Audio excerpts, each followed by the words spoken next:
Éditorial, phénomène Woubi en Côte d'Ivoire. Des prélats prennent position. En Côte d'Ivoire, on le désigne par Woubi et en Occident, on parle de lesbiennes, gays, bisexuels et transgenres, en abréviation LGBT. Un phénomène mondial qui est en train de conquérir Abidjan. À écouter certaines voix religieuses, la propagation de cette tendance sexuelle met en danger la survie de la race humaine. Car si les gens se mettent en relation dans le même genre, il n'y aura pas de procréation. Et si le phénomène se généralise, il n'y aura plus de naissance et les seuls survivants n'étant pas capables d'assurer la pérennité de la race humaine, l'humanité pourrait disparaître. Le révérend général Camille Makosso, aussi connu sur les réseaux sociaux comme influenceur, est l'un des premiers à s'attaquer officiellement à la propagation de ce genre sexuel en Côte d'Ivoire. Les Woubis se sentent trop sereins. Par ces mots, Camille Makosso veut mettre en lumière la propension des personnes LGBT à s'afficher publiquement et à défier la morale ivoirienne qui ne conçoit que les relations hétérosexuelles. Il cite des cas. On apprend qu'ils brimougou les enfants dans les hôtels, on apprend qu'ils s'embrassent maintenant sur les ponts. Comprend qui peut, mais le général a passé son message en langue nouchi, argot ou créole ivoirien. Un autre prélat, en la personne de l'archevêque Guy Vincent Kodia, voit d'un mauvais œil cette tendance sexuelle qui tend à se normaliser en Côte d'Ivoire. Personne ne peut me faire croire que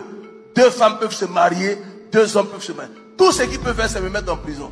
Souvent, on a l'impression que Dieu ne fait rien. C'est pas que Dieu ne fait rien, mais il nous a donné un esprit, il nous a donné un cerveau pour que nous on se lève, pour nous opposer. Des choses se passent et puis personne ne parle. Mais il faut que l'église parle. Il faut que l'église se lève. Il faut que les hommes de Dieu aient le courage de dénoncer ces choses. La Bible hébraïque condamne directement les relations sexuelles entre un homme et un autre homme et aussi entre femmes dans le livre de Lévitique 18, verset 22. Tu ne coucheras pas avec un homme comme on couche avec une femme, ce serait une abomination. Dans le même contexte, l'homosexualité est considérée comme une déviance païenne et sa dénonciation est catégorique. Dieu les a livrés, les païens, à des passions avilissantes. Leurs femmes ont échangé les rapports naturels pour des rapports contre nature. Les hommes de même, abandonnant les rapports naturels avec la femme, se sont enflammés de désir les uns pour les autres, commettant l'infamie d'homme à homme en recevant en leur personne le juste salaire de leur égarement. Romains 1, versets 26 à 27. Chaque peuple ayant ses us et coutumes. L'homosexualité est attestée dans la société occidentale depuis l'Antiquité grecque. Depuis pratiquement toutes les civilisations ont enregistré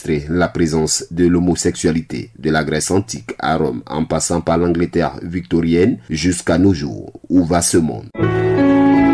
APRA, Agence Presse Radio et Audio.